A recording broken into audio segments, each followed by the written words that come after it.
శ్రేయస్, ఏం చేస్తున్నావు? ఇట రైట్, కమ్. రావా? అమ్మ మాట వినవా? అంతే కదా. అలా సోఫా వెనకాలకి వెళ్ళి నువ్వు. సరే అయితే.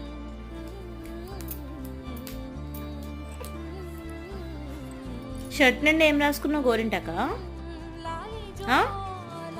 చిచ్చి, అట్లా ఆడొచ్చా పీట తిరిగేసి?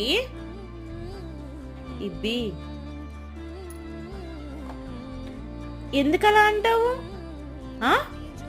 ఎందుకలా అంటున్నావు? మెన్నెప్పి వస్తుందా నీకు? అరే, ఇక్కడ మాట్లాడుతున్నా కదా శ్రేయస్.